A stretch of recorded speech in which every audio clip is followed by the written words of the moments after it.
So my wife and I decided to take a short 14-mile detour on our way down to the north rim of the Grand Canyon in preparation for our familiarization hike. And we decided to stop off at this place, and let me show you where this place is. As we turn around, we are in the beautiful Bryce Canyon National Park. Look at this gorgeous, gorgeous scenery here. The wonderful thing about this park is that if you have concerns about mobility problems, this park is designed for you to be able to see the vistas with only having to walk a very, very short distance, also wheelchair accessible. And in some of the vistas, you don't even have to get out of your car.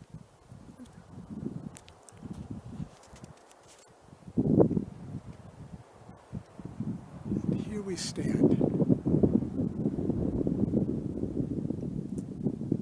What a beautiful park this is.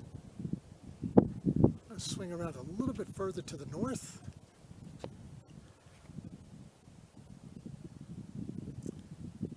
Then we'll swing around a little bit further to the south. I'm concerned that the sun might wash off these colors, but this is just such a spectacular park, and it's so easily accessible by car to see these stunning vistas.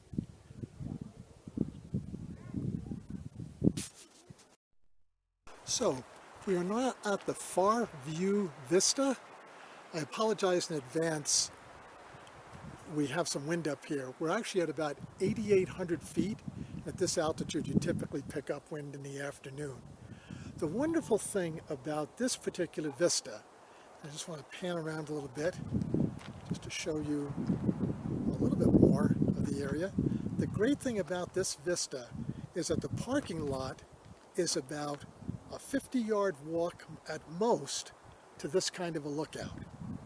Again, I'm going to take us out into the sun here. I apologize that there's a little bit of a camera shake, but I'm going to switch this around if I can, and so here we are at the Natural Bridges view. I just want to do a quick panorama here of this beautiful area, but the point I want to make again is look how close the parking lot is, wheelchair accessible. How close the parking lot is to this spectacular vista. Beautiful bridge of rocks. Hoodoos out in the distance. And there's also a very cool sign here. I'm going to walk over, take a picture of for you. They can get some seriously ferocious thunderstorms in this park. And we're currently at about 8,600 feet. And boy, when these lightning storms come in, they come in like it's the end of times. This is out looking toward Rainbow Point, looking off to the southeast on the horizon. Beautiful vistas. It's astonishing how I did scientific here, but the reason this rock has got so much of a red color is it's called ferrous oxide. But it just in the sun gives such a beautiful, beautiful glow to the rocks. Yikes. And one more view looking down into the Natural Bridge. What a spectacular park this is.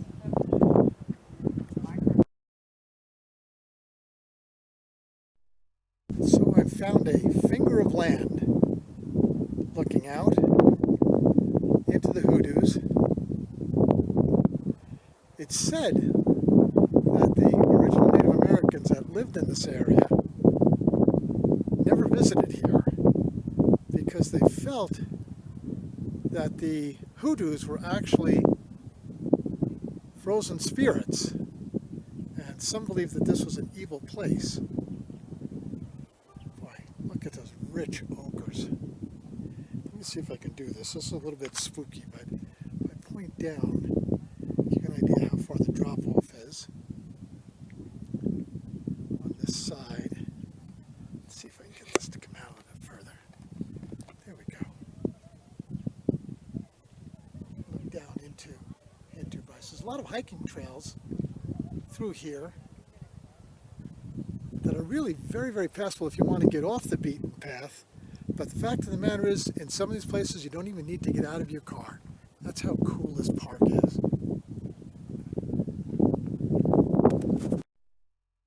And this is the very north part of Rainbow Point.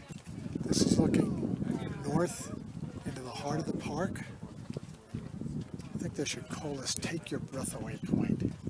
Look at the beauty of this, of these sandstone formations. Look at how spectacular this is. Move off in this direction. I hope the sun doesn't bleed it out. If you look off in this direction, is Cedar Breaks National Monument, which is very similar to Bryce, but much smaller. And then when you look, we start to come over here, just bringing this up. I saw some pretty big insects at one of the parks.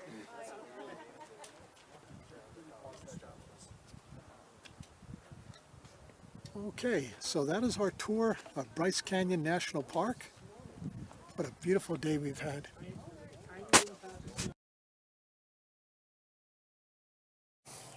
I'm back on the campsite now. You may hear some noise around me.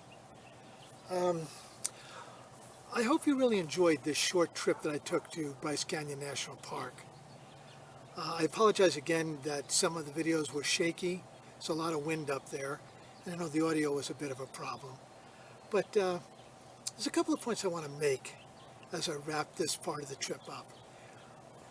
You know, I said a number of times in the video that even if you have mobility problems, Bryce is a kind of park that you can go to where you can really immerse yourself in the park and still not have to engage in any kind of significantly strenuous effort.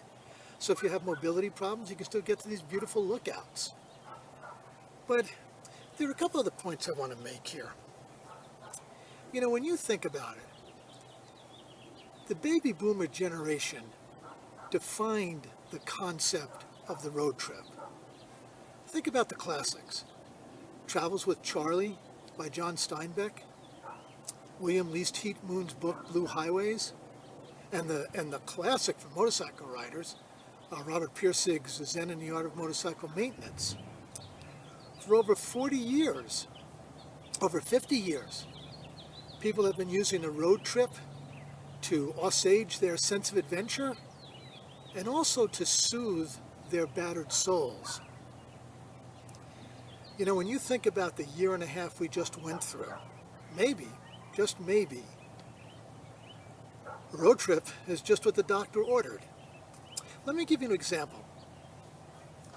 If you were to fly into Las Vegas and take a short trip up to St. George, it's about an hour and a half up the freeway to St. George, you would be within 200 miles of visiting 4 different national parks, or at least the furthest away it is would be 200 miles. There are 4 national parks, Zion, the North Rim of the Grand Canyon, Bryce, and Capitol Reef.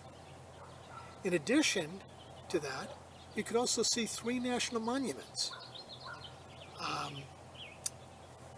Vermilion Cliffs, the very controversial now bears, very controversial Grand Staircase Escalante, and also Cedar Breaks National Monument.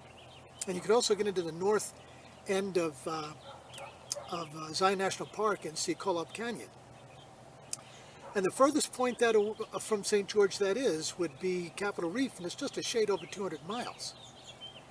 And if you were really ambitious, and wanted to push further east, you could also include Arches National Park, Canyonlands National Park, Hovenweek National Monument, and the equally now controversial Bears Ears National Monument. And if you were really, really ambitious, you could swing down to the south rim of the Grand Canyon, pick up the Arizona section of Route 66, and take that route back into Laughlin, Nevada, and then back up to Las Vegas. Wonderful road trip. In addition to that, by the way, coming out of Bryce and going over to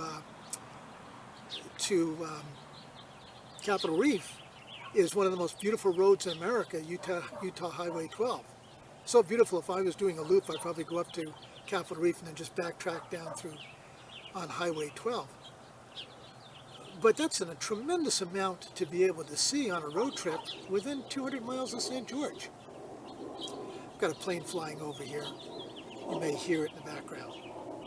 In any event, I just want to say that to keep from getting sued, I want to be clear, in no way I'm giving medical advice. I'm not encouraging someone to take a road trip. I'm just suggesting it might be something worth considering, because really, the bottom line is you and only you know what your strength and capabilities are. Got a person driving to another campsite here. You'll probably hear the truck go by. But I think it's something worth considering. It's been a tough year and a half. In any event, I'll close out the Bryce Canyon part of this trip. The next stop will be the Grand Canyon. I'm going to be up in the north rim of the Grand Canyon.